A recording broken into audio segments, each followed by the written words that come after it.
Welcome back to Grown Ups, the podcast. Today we have a very special guest with us, Lucy. Hey. Hello. Welcome. How are you Thank feeling? you. Yeah, good. This is so exciting. I'm so happy to be here. No, girl, guys, we think this episode is gonna be our best yet. Oh, we are so excited. The pressure. Just like, let's give everyone a bit of a flavour. Like, so obviously you know Maggie. When did you meet Maggie? How do you know her? Tell us a bit about yourself. So I met Maggie in Mauritius in 2021. Yeah. I was travelling there, and so was Maggie, and it was crazy. We met at a barbecue, was it? Yeah. Randomly, because when I got to Mauritius, I was calling my friends, there's no young people here. Everyone who I was around at the time was middle-aged, and I was like, this is not the travelling experience that I wanted. Yeah. And then randomly, someone was like, oh, come to this barbecue tonight. And then at the barbecue, I met Maggie, and I was like, thank God. Love that. And then, yeah, we had a good fun time and just went a bit crazy. And yeah, so I was there for scuba diving. I was doing my dive master there, which was part of my stunt training. So yeah, I do stunts. But back then, I was doing it without doing it. I was I'm gonna go traveling, but at the same time, I was let me be a little bit productive. I love that. Yeah. So I went to do it out there, and then I still went traveling for a bit after that. And then it wasn't for another few months after that I was okay, I actually want to start training. So I went to the Gold Coast in Australia. I did a stunt course there, and then ever since then, just been training, living, thriving. For us corporate babes, this is hard to comprehend. It's hard to comprehend that you're doing something that's not a 9 to 5. I know. God. So you're born, I just couldn't know. Born and raised in the UK. Yeah. But then, are you predominantly based in Australia now? Yeah. So I've lived in Australia for the last 2 years. And then I'm just back in England for a bit now, but I think I'll go back. It's just the best. You just can't beat it. It's just it's on the list. It is high up on the list. Yeah, no, 100%. So you actually went to uni. Yeah. So how did you end up deciding you want to do a stunt course, and then you have to do all these other courses like the scuba diving and stuff, right? Yeah. So how did that come about? So I went to uni for dance. It was a dance college. Oh, cool.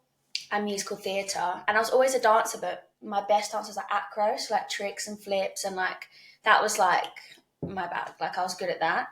And then I went to this musical theatre dance college where it was ballet, tap, jazz, and I still did that growing up, but it wasn't my fave. So it was kind of I did a year there, and I was I don't really I don't like singing.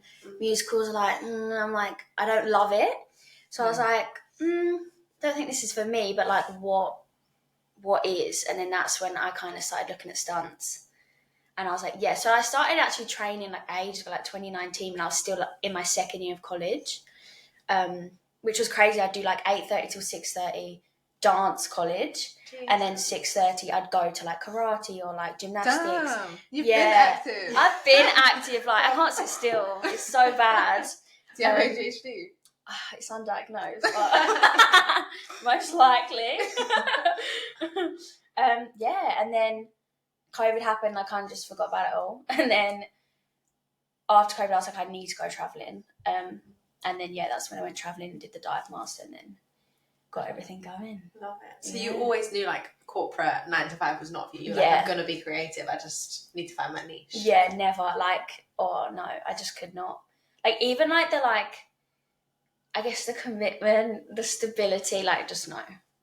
And I just don't want to work for anyone. Oh yeah. That's I don't know, emails, and to me it's just no, I just couldn't ever. Yeah. So what does obviously you're not at your desk doing emails, all of that shit. What does not a 9 to 5, but just a typical day look like for you? And do you work Monday to Friday, or is it? I have no idea how your how your life looks. Spill. So at the moment, it's just a lot of training. So I'll wake up, I usually have a chill morning, or try to I'll go for a walk, have breakfast, maybe watch TV, chill. Yeah. And then I'll do it obviously depends, but I might do an hour of emails for just an hour. Yeah. Just like real quick, like emails, you're like emailing stunt coordinators who are like the bosses of like films. They hire you basically. And then I'll usually start training. Like if I'm at home, I'll usually do like easy stuff, like just go over like technical stuff or like drills, like nothing like intense. And then usually in the evenings is when I do like the hard training. So I'll do like one of my 6 sports that you have to do. So it's high diving, taekwondo, trampolining, driving, and then scuba diving and rock climbing. Jeez. Yeah. That is so cool. But yeah, it's different. Like, or sometimes I'll go out for the whole day. Like if I go scuba diving, I'll be like up and out and then go dive all day, and then I won't do anything at night. Like, because I did go through a phase of like trying to train all day every day, and that just like ran me into the ground. Like, it doesn't work. So like, And is that Monday to Friday? Not really. Like, because it just depends like when the classes are. So like today I'm diving, it's Saturday. Yeah. So, and then Sunday I'll be diving, but then I didn't do anything yesterday on Friday. So it just depends like what day is where. It's like, it's very much a juggle. Like I'm juggling all the time. Like, or if one week I'm like, okay, like I need to prioritize this, then I'll do like maybe a couple more days of that. Or like sometimes I just do fun stuff like jiu-jitsu, boxing, just to mix it up a bit. Yeah, it's always different. But then if you're actually on set, like filming, you'll be up like, I don't know, like 3, 4, usually on set like 4, 5-ish. Yes. And then, yeah. Oh my. And then you're there all day until like, I don't know, 5, 6. It can go on and on and on. Damn. Yeah. Okay, so it sounds like there's a lot of training involved in your day. On the acting side, what does that look like, and how does that differ, and how do you get jobs for that? So acting, I guess you still train. Like I still go to like class and like workshops, so like you meet casting directors and people like that. But that's more like you're auditioning. You just get it's very like, acting is so precarious. Like you might get like go through a phase where you have like 10 auditions, and then you might book 1 or 2 of those, and then you'll go through a phase of like having no auditions for like I haven't had an audition now for, actually that's a lie, I had one the other day, but but before that I hadn't had any for ages. Like it's so precarious. Then you might get a job like and be like, we need you tomorrow, and you're like, oh, crazy. But yeah, it's not physical, so I guess it's one of those things you can always pick it up. Like I try and be in a class like once a week-ish, so that you are like fresh, or like try and tape every now and then so that the actual self-tape is in your body, like muscle memory, I guess. But yeah, it's very precarious, I'd say, acting, even more than stunts, because stunts is still, you're self-employed, so you might have a job, then not have a job. But acting is really like, you could be the best actor, but you still could not work for like a really long time. Like most of acting is being unemployed, I'd say. That's nice. So it's great. That it's stable. has my chest. I know, because I'm thinking like every month you must earn something different, right? Yeah. So I don't stress you out. Sometimes like it can get like, sometimes you're like, oh my god, this is great, got so much money, and then next month you're like it literally was like, especially in Australia, because I'm quite lucky now, like I'm living with my mum, so like it's fine, I'm a bit more relaxed. But in Australia, like you're paying rent, you've got those bills to pay, it's a bit like, and my bank account would be like up down, like so precarious. But I don't know, I like it. It's like living on the edge. Yeah, the adrenaline is clearly supporting you in your lifestyle. It's doing a little side. Exactly.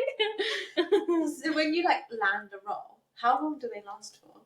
Oh, it depends. Really depends. Like, could it be as little as like a week, or is or like a day. Oh my god. Oh. Yeah. It's usually done by, well, it depends. Like in stunt, you can be like full time. So you can be, they call it a core team. So like if there's a film being made, the coordinator would be like, they usually have their team that they keep. So if you can get in a team, then you're sorted basically. So you can just go with that coordinator forever. And then that's the team that they kind of choreograph all the stunts. Whatever they need in the film, they will make, and it's called a previs. So they film it, record it how it would be filmed in the film, and then they send it to the director, and the director says, yes, no, change this, that, all that. So they're always working, even before they shoot. And then when you actually shoot, it might be changed because, they need a double that's my height or this and that. So then maybe you'd be brought in for a day or two, like as an ensemble or as a double. That's probably a bit more consistent. Like, so they're different contracts, like full-time, casual, part-time. So yeah, it really depends. And acting is like, it's kind of the same, but I'd say it's a bit more precarious in the sense of you can be like, have a part that suits you for a day, or you could, a lot of the times with acting, and same with stunts, I think, you can be used and you could be on loads, you're like in it, and then when they edit it, you're just like, you don't exist. Oh my god. Yeah. I would cry. Yeah, it happens a lot. She'd be like, oh my god, come see this. Like, one of my best friends, she just did The Fall Guy.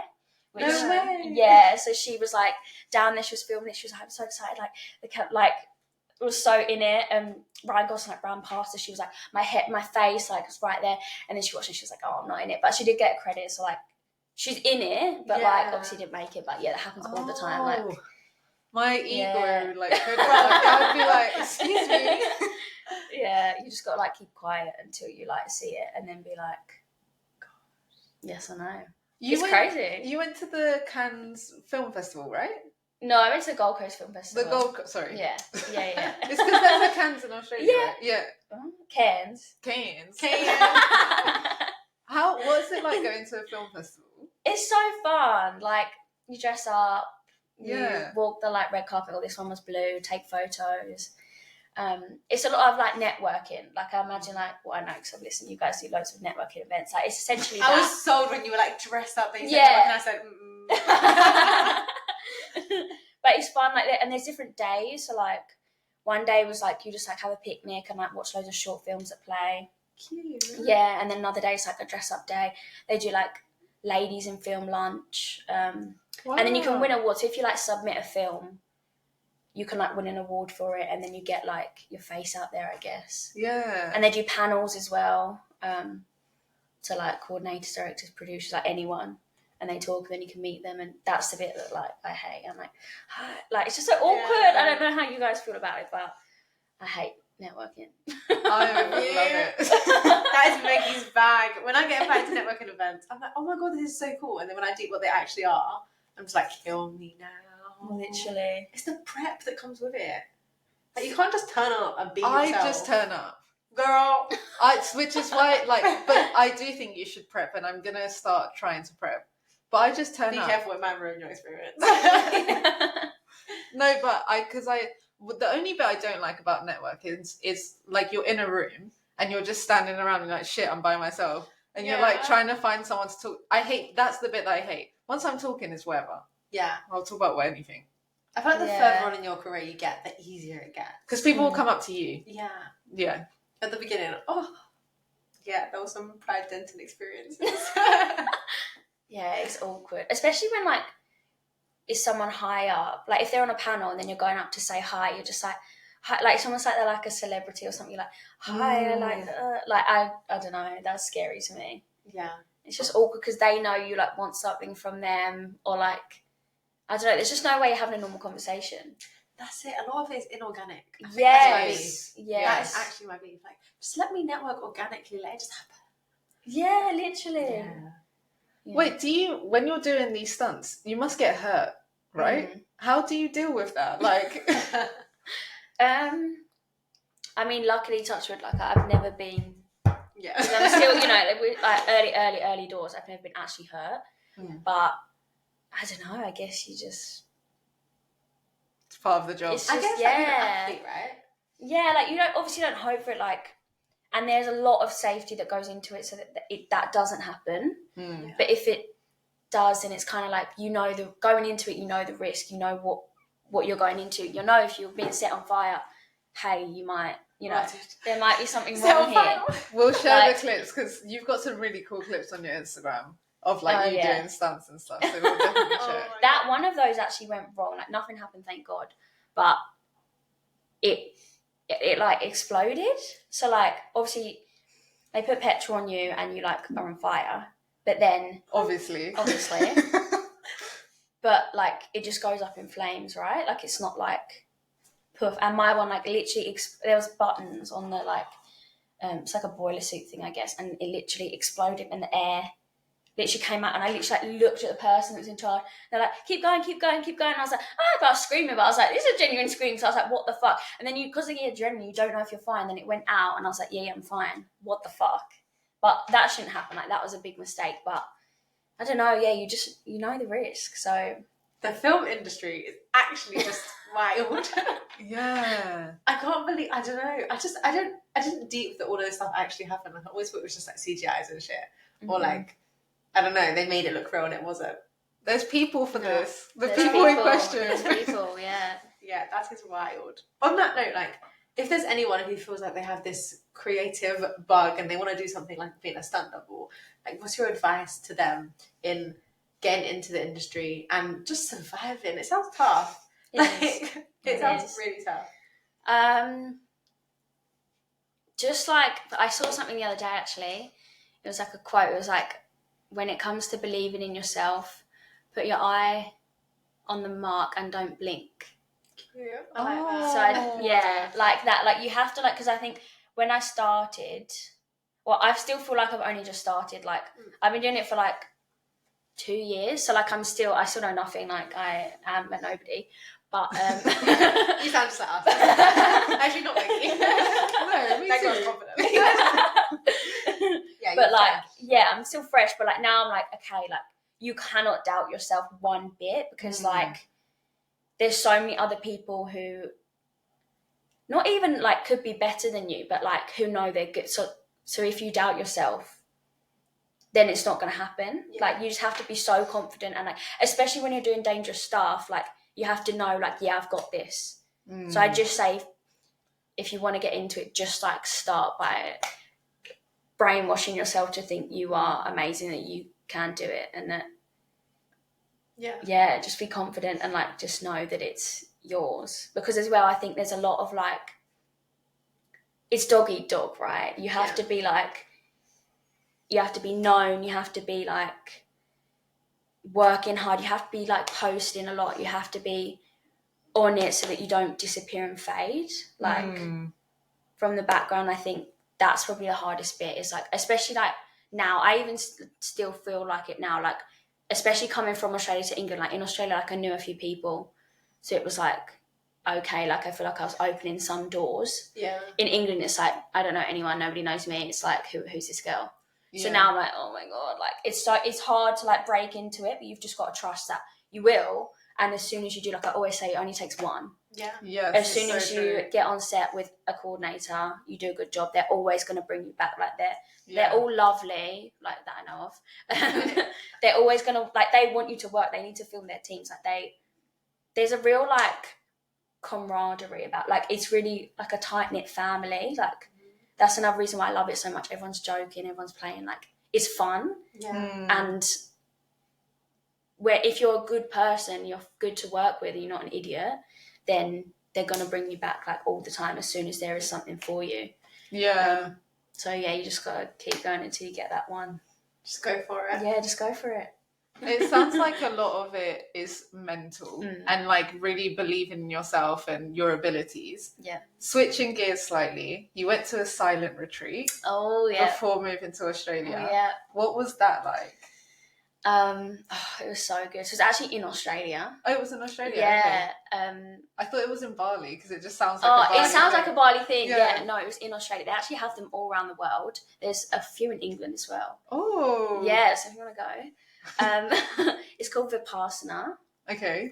And so it's basically 10 days silence. You're meditating for 10 hours a day. Whoa. No, like, reading, writing, no, nothing. Like, you don't have your phone, you don't have anything. What? For 10 days. It's giving monk. That is wild. It's giving spiral. Because I would spiral if there's nothing else to do but spiral. 10 hours? Yeah, a day. Oh, what, like, are you all in a room? Is it? So it's like, so there's 3 hours of the meditation that you have to do all together in the hall. What? And then the rest of it, you can either do it in your hall or in your room. I tried to stay in the hall because I think it's easier to concentrate. Yeah. Whereas I think a few people like would go to their room, but they're like, low-key, like not let like asleep, or do you know what I mean? Whereas I was like, no, like I actually want to give this a really good go. So I tried to stay in the hall. What do you think about for 10 hours? Well, they give you, like, they tell you what to do. So you're not just like left. And then each day you kind of build on it and learn something new, or like develop the technique. Yeah. But it's a lot of like, you've got to focus, but obviously your mind doesn't do that. So like you trail off in all kinds of, like, I was just making up story, or like thinking about my life. Like I think the whole experience was my life. It was like I've been taken from my life and like put like on like a shelf, like almost like a fly on the wall. And then my whole life replayed to me throughout the 10 days. And I saw things like as they were, like not how like at the time, like I was like emotional, whatever, not how I thought it was, but like I was taken away and I saw what it actually was. And I was like, oh, like you can let that go now, or like, oh, that's not important. Oh my God. Yeah, but everyone has different experiences. Like some people don't have good experience. Some people try and leave. They say like they really recommend you stay for the full 10 days because then the technique, you know, you've done the whole thing, and then when they do end it, they end it nicely, like with a really nice thing. And then you do get to talk for the last, is it a day or the last evening or something, so that they warm you up into like the real world. So they don't just say, hi, you're talking now, go home. Yeah. So if you can stay and finish it, then you really feel good and like it sorts it out. Whereas if you leave, a lot of people leave on day 2 or day 6 because that's when it, you know, it gets a bit rough. If you leave then and you've opened this box of worms and you go into the real world, you're kind of like done. On my course, only one guy left, which they said was like amazing. So you didn't hear your voice at all? Like you didn't even go into a room and be like, hello? Just to hear your voice? No. Hey, No. Yeah. I still have a voice. That's mental. Yeah. And like, there was a few times like there was an old lady there. She was amazing. Like I loved her. And she was so funny. Like, because you have, so it's segregated men and women. But when you, at meal times, like there's people that cook for you and stuff, but you all, it's like a buffet, right? So you're all eating in the same place and you're all like, I don't know, scooping the porridge into the bowl, like blah, blah, blah, like getting the toast. So it's a bit like, but you're doing it in silence. And she'd go like, sorry. Oh. Like, look at her like, girl, I can't say that. Yeah, and there's a few like really funny things that happened to some of the girls. 2 girls who were in the bedroom next to me, they told me after, there was a massive spider in their room, like in the middle of the night. And they were like, in silence, like getting it out, like Oh my god. yeah, so funny. What made you want to, like, how did you find this? What made you want to do it? And like, yeah, I guess you would advise other people to do it. Oh, Right? 100%. Yeah, like I genuinely think if everyone in the world did that, there wouldn't be any of the bad stuff that there is in the world. Wow. Like I think they should teach it in schools. Like it is so like profound. Like the impact is just incredible. Like everything you learn, everything, because it's all about like for others. Like this me, my, I, it's not real. And like it's about how people get so attached to like their ego of like, this is my life and this is me, and like this is my, I don't know, this is my phone, this is my this, but it's like, no, nothing's yours. Like, get it go, because it's like your attachment is your suffering. So if you let go of that, then nobody's miserable and nobody's like attached to anything. So the world's just calm, because if you think about all of the like bad things that happen, it's like, this is mine. Like even like on a small scale or a big scale, like if it's someone, I don't know, like beefing on the bus, like you stole my seat. Yeah. It's that. If it's like on a larger scale, like war, like I want this bit of land, it's mine. Like it's true. It's all the same. Like when you get into it, it's really deep and amazing. But I found out about it because when I was doing my farm work, when I first got to Australia, I was in this place called Clare. It's like a really small farm town, about 2 hours from Adelaide. And I was just bored, to be honest. So I was looking at like on the map, like what's around here? Like what's this? What's that? And they have one there. I was like, Vipassana retreat. I was like, oh, this sounds good. So I was looking at it, but it's quite intense. Like the website is like, this is really hard. Like, and if you Google it, it will say how hard it is. Like, it's terrible, blah, blah, worst thing. But like everything, it's got bad press. But because it is challenging, like I'm making it sound like it's amazing. I had a really amazing experience, but it is challenging. Yeah. So then I kind of was like, yeah, like no. And then like 2 years later or a year later, my friend at work, we were just chatting, and she was just like, oh, like, blah, blah, we passed, and I was like, oh, have you done a retreat? And she was like, yeah, she's like, the best thing ever, blah, blah, you should do it. And then when I heard that she'd done it, she had a great experience, I was like, oh, I definitely need to try it. Like, because I've been meditating probably for like since COVID, so like 4 years now, every day, just like 10 minutes. So I was just like, yeah, like this just sounds amazing. And I love anywhere where I'm like on a boat, on a plane, off grid. I love I hate my phone so much. So anytime where I can be away from it, 10 days, I was like, oh, it was bliss. And I genuinely loved it. Like at the end, we were all like, when we could speak, we were like, I don't want to look at my phone. Like we all just did not want to touch our phones. We were just like, oh my God, like I just don't want to. And I remember when I got home, obviously I had messages from people, like I wanted to speak to people, but I was just like I just can't do it. Like, and I feel like ever since then I've been so bad at it. Like I hate texting. I'm like, call me, or like, which is obviously hard when you're in Australia because of the time difference, but I'm just like, no, call, like if you want to talk to me. Like there's something in my brain that's switched that I'm like, no, it's so bad to like, obviously it's convenient, but it's so bad to like send, like that's not a connection. It's not. And like so many of my friends like will text and you're like, oh, like I know what's going on in their life. Like even social media, I'm like, oh, I know what you did because I saw what you did, but it's like that's not a connection. Yeah. 100%. Yeah. But yeah, I really, really, really recommend it. Like it is definitely hard, but if you can get past the hardness, and because I was just like looking at the big picture, like it's 10 days of your life. Like, you know, I've been alive for 24 years, 10 days is nothing. So just like stick it out. And like, I made sure that my mindset was so positive so that I broke it down into like segments. So like I would wake up, like you get up at 4. Yeah. And then you go straight into meditation 4:30 till 6:30. So I'd like wake up, have a shower. So I'm like, okay, yeah, we're good to go, got this. And then go down for the first meditation. That was always the worst, like the hardest, because I was starving. You don't eat, well, you have fruit after lunch, that's it. And if you're an old student, you can't eat after lunch, yeah. So I was starving. It was 2 hours, that's the longest one of the day. And then there would be like singing for the last half an hour, like chanting, I guess. And in all the other meditations, the chanting is 5 minutes. But in that one, it's half an hour. So you sit in there, you literally feel like it's going on for like 10 years. You're like, oh my God, oh my God, oh my God, oh my God. But then you get out. So then as soon as that began, I'm like, yes, oh my God, have a party with myself. I'd hug myself. I'd like kept going to the toilet and like give like happy dance, like, yes, you did it. And then I'd be like, okay, breakfast, oh my God, love breakfast. And then I'd be like, okay, it's a break. So I'd do whatever I want, go for a walk, like, or just nap. And it'd be like, woo, okay, next one. And then as soon as that one was done, I'd be like, yes, you don't, like, I was really making sure every single increment of the day I was like, yes, like really trying to be positive, because I think if you wake up on day 2 and you're like, oh my God, I've got 8 more days of this, then you're like, it's going to be so hard. But if you wake up and you're like, okay, so I've just got to do my first meditation, okay, done, now I've got to have breakfast, like it makes it go quicker because you're breaking it down. Wait, so that's a bit of a hack. Circle back to the food, because I was like, this sounds interesting. The thing it was sold and only having fruit. So what is that about and why? So I guess it's for clarity of mind. Okay. So you have breakfast, like it's all veggie as well, like, but it's good food. Like, oh my God, like I'd wake up every day like, oh, the food, what's it gonna be today? Like it was yum. But yes, you have breakfast and lunch, and then I guess it's for clarity. They talk a lot about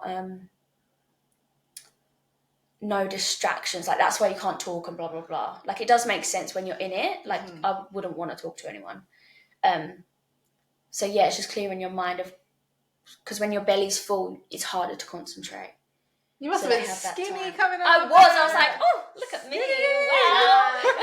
Clear mind, clear inside, like nothing looking on point. And like no bad food, like no sugar, no like no like artificial processed food.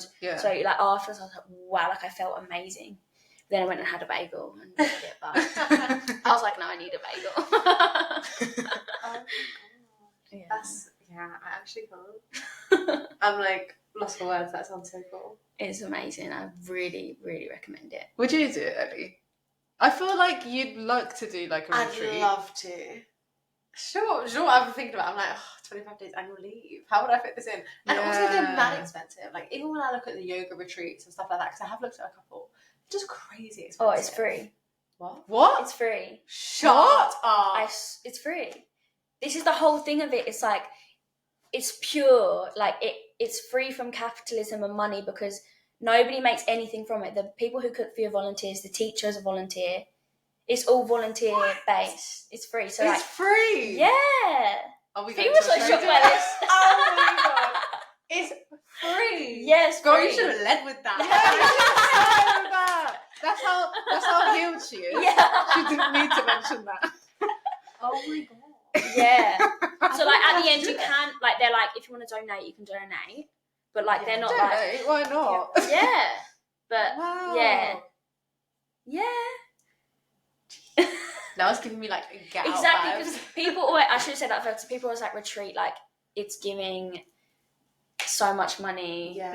yoga, this, that, because I think people have made business out of it, obviously, retreats and stuff, but this is like, no, this is like pure, they just want to spread the teaching, that's the whole point of, they say that like the more enlightened you are, the more you just want to like spread it. So people give up their lives. So the girl at the centre I was at, who's lived there for 3 years, and obviously she doesn't earn anything, but she obviously like has a bed and gets food, but she like just runs the centre, and the people there like, oh my gosh, like there was another girl there who done, so they do like a sit serve program. So you do like, you'd sit the 10-day course and then you'd serve, so you do the cooking, then you sit, then you serve, like, and just go back to back. And she was just like the most pure, like she was like an angel. Like the way she just looked at you, I was just like, wow, you're amazing. Like I want to be on your level. Yeah. It's crazy. Like it's just, you never get that, especially these days. I feel like you never get anything where it's just like purity. Like, to be honest, I do think that, like the other day I went on a run and I forgot my earphones because we're doing a run next week and I was like, shit, I haven't run in ages. Neither have I. And I was like, do you know what? I was going to go back and get it. And I was like, do you know what? I never give my brain a second to be bored. And I feel like this retreat would actually, like you're meditating, so you are concentrating, but you're concentrating on what's in your mind. Like it's not what's on my phone or what I'm listening to or what I'm watching. Like you're not going to be stimulated so much. And I was sitting on the bus the other day, and there was like someone was scrolling through TikTok and it was really loud and I was getting so annoyed. I turned around and it's like some 5-year-old girl. Jeez. And I was like, her brain is being fried. Like her attention span is going to be nothing. Like it's so bad. So I think a retreat like that would be really good for you to realize how much like your phone is like in control of you in a way. Oh yeah. yeah. It's scary. And it was like, as soon as I picked it up again, I was like you just feel heavier. Like, but then you can't live in this society without exactly. it. And like you were saying, for your career, you need to be posting, so you have exposure. So it's like, this is a conflict I have every day. Every day. Yeah, it's so hard. But like TikTok, especially, the worst. Oh my god! But even now, Instagram Reels, like the other, like I hadn't like had TikTok or anything for so long, and Instagram, like I was really good at just like posting and then getting off it, or like replying to a message, getting off it, like deleting the app. Like I never had the app on my phone like constantly. And then like when I got back here, I can't remember what I was doing. Like, I think I'd been diving and I was so exhausted, and I got home and I was just like, oh, I'll just reply to this message. And then I found myself 2 hours later on Reels and I was like, oh my god. And then you get mad at yourself, but it's not you, like it's not your fault. It's like designed to be they literally addictive. have people who are working on your psychology to make sure that it's addictive. Like literally. Like I'm like down. I'm semi down. I'm like, okay, I'm booking my flight to Australia. But you said you've meditated beforehand. Do you feel like you needed that experience to survive those 10 days?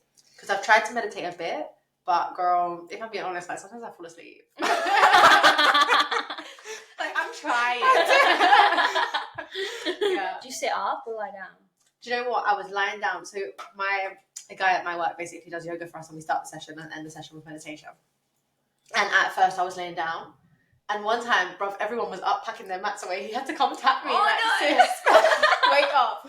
But now I sit up. to prevent myself from falling asleep. But I do feel like my mind just goes here, there, here. That's fine though. Like it's gonna do that. Like that happens. You just have to like notice when it does that and bring it back. Yeah.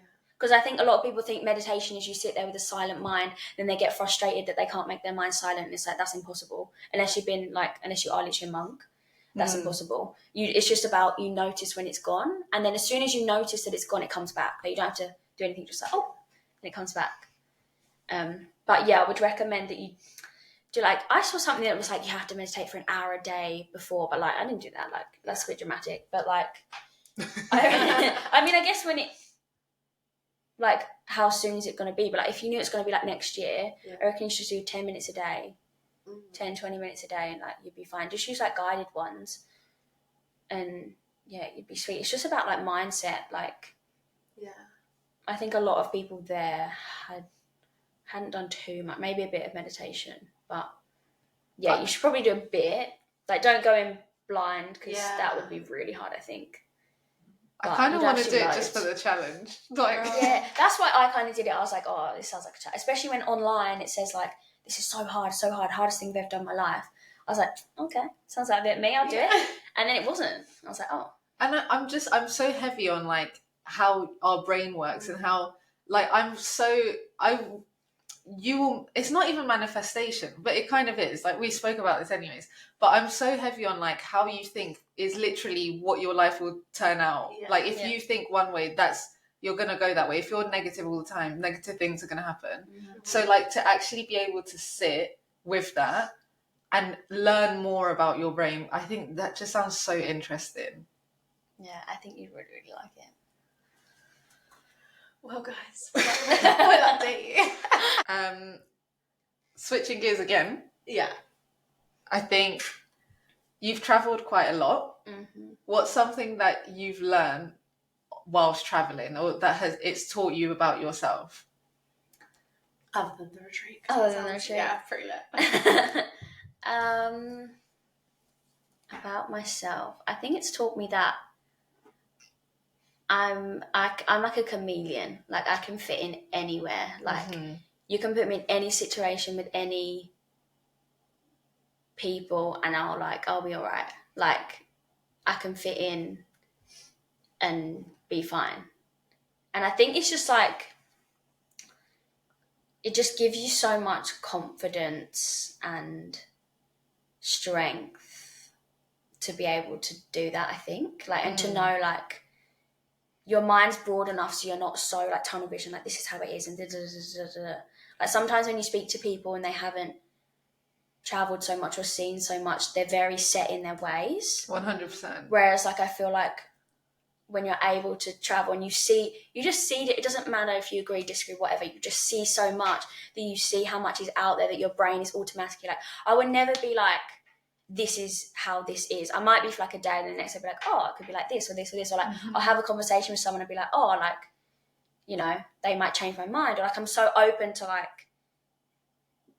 any ideas or beliefs or whatever because I'm like, yeah, talk to me about this. Like, oh, I understand. Or like, let's have a conversation about it and be open about it rather than being like, this is what I think and that's it. And there's no way you're going to change my mind. Yeah. Like, so I think it's definitely given me that openness. Yeah. I love that. That is such a good trait to have. Like to be able to blend in anywhere is just, mad important. It is because it means you can have fun everywhere. Yeah. It's not like you're like modifying yourself. It's like, okay, these people are like this and I can enjoy that scenario as well, which is good because then you actually...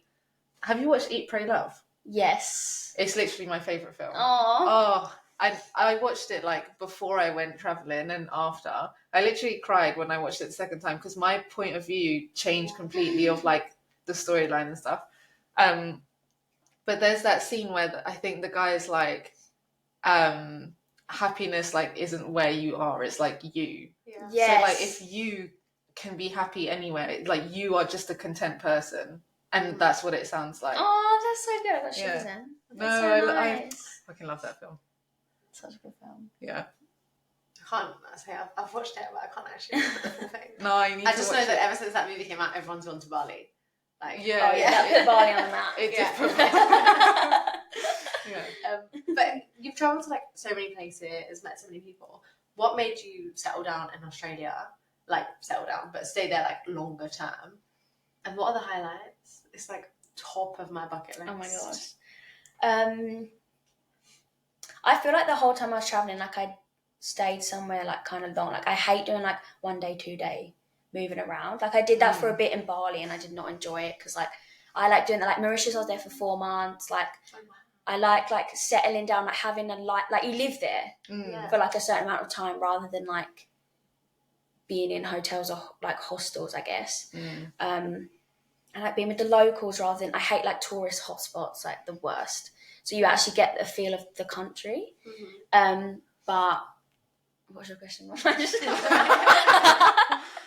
was it that sold Australia? Oh yeah, Australia. I always, like, ever since I was a little girl, I was like, I'm moving to Australia. I don't know where it came from. Maybe like Steve Irwin. Like my dad would always play Steve Irwin. Like, so I was just obsessed. Like, I'm going to Australia. I would just say it all the time. Yeah. And then especially when COVID happened, I was like, I'm going to Australia. As soon as this lifts, I'm going to Australia. So I actually went to the other places before Australia because Australia was still shut. And then the second it opened, I was like, I'm off. But just the like lifestyle of like the landscape, the nature, like you've got mountains, you've got the beach, like it is the most gorgeous place. Yeah. But coupling that with like the fact that it's also English speaking, I guess. It is just like a utopia. Like everything's like clean, everything's like gorgeous. There's so much to do. Like everyone's chill, laid back. It's sunny. It's like just gorgeous. I don't know. Like I think the highlights as well is just, I think living in the countryside, like country was one of the best experiences because coming from London, it's so crazy to then being out. It's like half an hour to near a shop. Like literally they don't have a postman. How crazy? Because obviously it's all country. They don't have a postman, so like all the post goes to the post office. I don't know. I thought that was crazy when I first lived there. That is crazy. And like on the property I was on, like you literally would drive for like 10, 20 minutes. You're still on the property. Like you haven't gone anywhere. Like it's crazy. Like, and just experiencing that, it was just out of this world. Like it really opened my eyes to like a different life. Like obviously Australia's amazing. I'd definitely do the East Coast. Like it's beautiful, stunning. But if you can go out into the sticks, like the outback, or it's amazing. Just the landscape, like kangaroos hopping everywhere. Yeah, I think it's the nature for me is probably what sells it the most. Like even when you walk outside, like I miss the sounds. Like the birds are so loud. There's always like cockatoos, like there's birds called lorikeets, they're like rainbows, and at night they make so much noise, like in the trees, like it's so loud all the time. There's just always nature sounds, like the sound of the sea, like it's just gorgeous. Like, and the fact that it's so built up, so it's not like, you know, there's so many beautiful places that aren't a city or like built up, I guess. So like you would live there, but there's nothing really to do other than like the nature. Whereas there's all that nature and it's like a city, so you could get a job and actually live there and have a full life. Like I just think it's amazing. Love it. So inspirational. I know. So obviously you travelled a bit before that, before going and settling in Australia. What was the most life-changing trip for you? Ooh. I think probably South Africa, because I saw like the poverty and like the townships. And actually probably the most like specific experience I can like recall in my head. So I went straight from South Africa to Dubai because I was meeting my family, because this was when it was like red green countries and South Africa was red, so I couldn't have flown South Africa to Australia. So I went to Dubai and like met my family so that I could like clean my passport, I guess. So I like was in a, like, because South Africa is the most beautiful country. Like I'd say probably the most beautiful country I've ever been to. Like it is gorgeous, amazing, incredible. The people are incredible. It's like the best thing in the world. But then you've got this other side to it that's so negative, and like the poverty and the crime, and like it's so bad, but like these people genuinely have nothing. And so they have townships, so it's basically like a huge area of just like literal like shacks and like tin, and like there's no running water, no electricity, and like thousands and thousands of people live in these townships. And we drove past them a couple times, and like we would be driving 10-20 minutes and it just goes on and on and on and on and on. And I was just like actually seeing that was like, whoa, like these people like have nothing, like, and I think my brain was just couldn't comprehend, like, what are we doing, like, what what do you, how do they have that, and like what? And then so I left Cape Town, and actually there's one like right by Cape Town airport. As I flew out, I was like looking and saw, like, could see the scale of it and was just like, oh my god, like couldn't believe it. And then landed straight from there to Dubai, which is obviously such a dichotomy. The richest place ever. Like, I remember driving from the airport to the hotel and was just looking at all these buildings, like, what the hell, they had all the cars, like, oh, it was insane. Then got to this hotel, and it was like a huge hotel, like I think it was based off like a palace or something, Arabian Paris. It was like huge tall ceilings, like just basically like a palace, right? And so checked in, went up to like see my mum, like knocked on the door because that's what they were saying, like, I'm not paying for this, like my mum just so you know.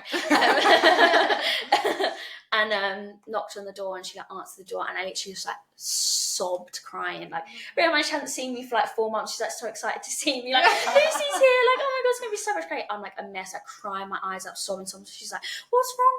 And I was just like, I can't believe, like, why am I here, like this is ridiculous, like why are we in this hotel? Like, and my brain, like I was so upset at the fact that we were here in this hotel and all these people were here in this hotel, and I'm like, you don't know how these people in South Africa like living, like how was I born where I was born and have everything I have, and then someone over there is the complete opposite, like, and I think that is also what really kicked my butt into getting into stunts and acting, because I saw like someone that lives there is never going to have that chance. Like, they might dream of it, or maybe they don't even dream of it because they don't know, but like there's a little girl, I always think there's a little girl somewhere, or probably many there or anywhere in the world that's like that could think of it and dream it but can't ever make it happen. And then there's me that was like, like I kind of want to do it, but like I'm scared, like what if I fail, like what if I blah blah blah, like all these excuses that your mind makes up. I was just like, you've got everything you need to get it going, you have no excuse. Yes. And there's someone who wants to that can never do it, so like do it for them. And that was like, I was like, okay, like you've got to you made me go cold. No, I literally every single thing that you said, I'm like, yes, because I have the same experience when I go back to Brazil, and I'm like, had my parents not decided to migrate to the UK, that could be me, and so I have to use my privilege. Like, I have to use it. Like, there's no way I can live this life and not go to my potential, because I have all. It's here. It's on my hands. Like, I just have to act on it. Yes. So, like you saying that, I'm like, I literally have chills. Yeah, like, same. It's so crazy. true. Because you could live your whole life and be like, oh, I didn't try that because, like, you know, just didn't want to, or like people wouldn't think it's cool, or like blah blah blah. Yeah, blah, blah. literally. But like, what a waste. Yeah. Like, yeah. This episode has been moving. Oh my god. Heavy stuff. Question on like your travelling and your experiences. But me personally, girl, I struggle making friends where I'm from. The connections are not connecting. So when you move to new places, like you said you were in Mauritius for 4 months and stuff like that, you meet people, they move on. How do you make friends? Like, how do you form those connections? And like, you guys have obviously stayed in touch. How do you keep it going? It's like inspiring. Oh god, I don't even know. I think to actually meet people, it does help when you do what I did. Like, I'm the same as you. Like, I'm not good at, like, I did stay in hostels for a bit in Sydney, and like I made friends, but I found that so much scarier because when you live somewhere, you kind of get settled, so you get your people. Like, so in Mauritius, I stayed in like a local's apartment, who's like our friend now, Gerald. Yeah, shout out. So like he like lived there, so he knows people. So that's when he took us like to the barbecue, and then I met Meggie, and obviously I was doing my dive master, so I met people at the dive centre. And then keeping it going, I guess. I don't know, you just want to. Like, there's some people who I haven't, but like, you know, like when you meet someone, like if you really get on, if you want to be friends for, like, I don't know, like we only met each other for not even long, like a few days, I think. And we're still like friends, whereas there's some people that I probably have spent more time with in Australia that I wouldn't stay in touch with, not because of like we just don't vibe as well. I don't know. It's just a vibe, I think. And also, I guess if you know you're not going to see someone again, I don't know. Like, there's some people who I know I'll never see again, so I'm like, oh, I don't really need to talk to them, or I don't know. But meeting people, I think it's a lot easier when you're doing something. So like, obviously in Australia I do stunts, so all my friends that I met on like the first day of stunts are still my friends. Like, and I moved in with one of them. Like, like they're like my best friends. Okay. And my other like close friends are like people I work with. So I'd say I was really tactical. Like when I needed a job when I first got there, I was like, okay, where are you going? Because I saw something was like, to be a casual friend with someone, you have to spend 40 hours with them. Yeah. We spoke about something like this and I was like, whoa. Yeah, it's crazy, it's scary. So I was like, in my head, I was like, okay, so I need to work with people to get friendly with them. So I worked at a women's wear clothes shop, so obviously young girls. Yeah. So then that's where I met my That's girlfriend. so clever. Yeah, like they didn't know I was applying the whole time. So, you're going to be my friends, guys. I love that. But yeah, work and just like being open. Like I did do a few like weird stuff. Like I did like Bumble Friends. Oh, yeah. Have you ever done that? No, I haven't. Yeah, I don't know. You might have a good experience, but I did not have a good experience on it. Because I think if you're on there, then it's like, yeah, it's sus. Like I was on there because I moved there and I didn't know anyone. This was when I was in a country town, so there was literally no one. Yeah.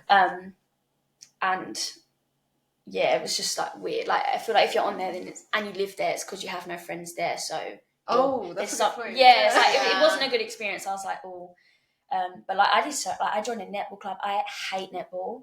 I suck it. I went for like 2 weeks and I was just like, no, I can't do this. Like this is in a country town because they were all like sport. But yeah, no, I was just like, I can't do it.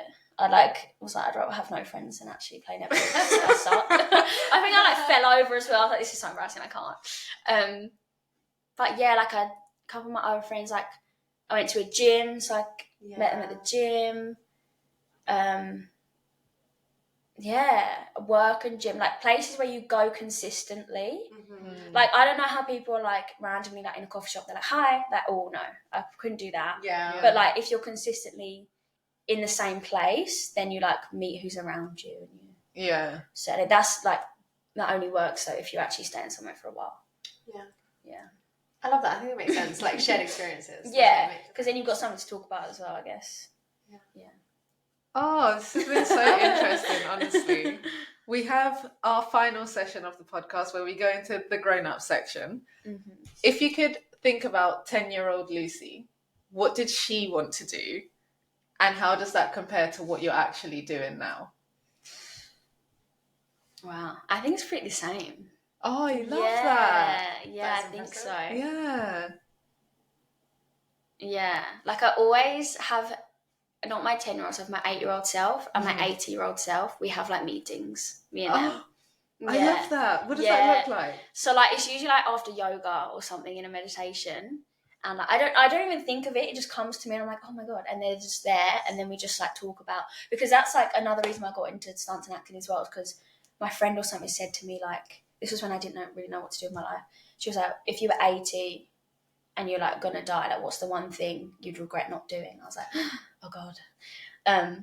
This whole episode I've just been getting chills. So I have meetings with them, and my 8-year-old self, like, she just thinks I'm amazing. So like if you're like having a bad day, or you're like, there were so many times in Australia where I was like, oh, should I just go home?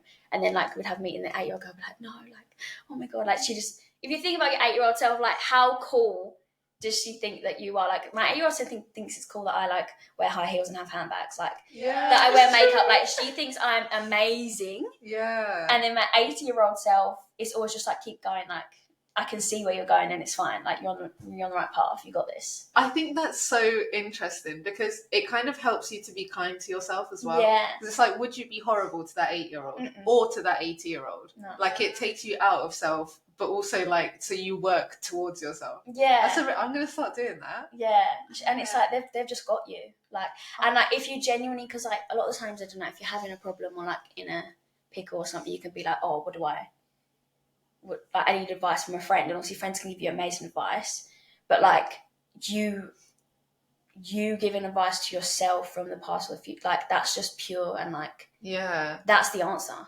So many times I'd be like, oh, I think I should just go home. They'd be like, no, keep going. You just need to keep going. And I'm like, okay. And then so much happened after that. I'm like, oh my God, yeah, I just had to keep going. I love this. Yeah. I love this. Yeah. No, I'm with you. I said the same earlier, like us recording this pod, even looking at like 23-year-old me, or when I'm soon to be 25, 24-year-old me, and it's just like, well, shit, that bitch was sitting there crying, like, oh my God, I'm a mess. And then you look back and you're like, oh, I can't believe how far I've come. Like, I remember my first day in the office, or like my first couple weeks, months, I was sitting there like, I don't know anyone in this office. I feel so lonely. Like, I feel so isolated. And then after my boxing match, literally the whole office, I had to walk to the kitchen. They'd be like, how are you? How was it? And I was like, what the fuck? Like, I know this many people. Yeah. This is mad. I love that. That's so good. No, I love that too. I just need to go a few years back, find like 8-year-old me. Yeah. That girl's gonna be, wow. Oh, yeah, that is so good. And then, like, obviously our podcast is about growing up. You live in a whole separate country from your family. Continent. Yeah. The furthest away place you could go. Like, at what point did you feel like, well, shit, I'm a grown-up? Or, like, was there a turning point in your life where you felt like you're an adult now, like, this is it? I don't feel like an adult at all. No, what? Not at all. There's no hope for us. There's no way. I guess times when I thought like, fuck yeah, I can do this, was like... They might not be. But I'm so I feel shocked though, like like you've done so much on your own, yeah. and then all these stunts and shit that you do. Like, guys, we'll post the videos because it's actually insane. Like all of the shit that you do. Yeah, no, like I just feel like I'm a child and I'm just playing all the time. Okay. Yeah, like I still feel like it's funny because like, especially in Australia, like I would like go and do something like during the day and then like go to like. Everything was quite close, like all my sports. So I would like get in my car, like have a little like snack while I drive to like this. It felt like after school club. It's like, okay, we're going here, we're gonna have some snack. Okay, then okay, here after school club, and then like dinner. But like, yeah, I don't feel like an adult at all. But I guess living in Australia did give me like, it taught me that I can be independent. Like now I know like I can do anything on my own. But I don't know. It doesn't make me feel like an adult. It just makes me feel like independent. I'd say. Yeah. That's interesting. Like in my head, I'm 16. That's wild. Can I just say though, like people go their whole life not knowing how to be independent. The fact that you've aced that is just like you've basically accomplished life. To be happy in your own skin and to be able to have alone time, like that's the goal. Literally. That is crazy. It does not feel like that at all. You've done like final question. You've done a lot of meditation and all of this. In that, I'm imagining you're looking through like what you've done and anything like that. Is there anything you regret or you wish you would have done differently? I definitely don't regret anything because like I'm a believer like everything's led me here. Yeah. Mm-hmm. And like, you know, if I hadn't done XYZ then I wouldn't be here or whatever. But there's a few times where I wish I'd like stood up for myself or stood up for other people, like I'd said quiet when I should have said something. Yeah. A few of those. And just like not let people walk all over you so much. Yeah. I think. But yeah, I don't think I would have done anything differently. Well, that does come with growing up, and it's like finding your voice and sticking up for yourself, and like how you let people treat you and stuff. That changes as you gain more love for yourself, I guess. Yeah. Lucy, you're literally the most interesting person in my life. Stop. Like, you've done like the thing. Every time I watch your Instagram, I'm like, this bitch. Like, I have so much respect for you. I'm so glad that we met in Mauritius. I'm so glad. And I'm so excited to see like what you carry on doing. Thank you so much for coming on our podcast. Thank you. I have no doubt we will probably have you back. Like, Yeah. I'm expecting Oh my an God, please. influx of questions following this episode. In a proper studio, because this was a Yeah. fucking nightmare. Guys, thank you for listening. We're here every Monday, and yeah, send me your questions because boy, I've still got more. Bye.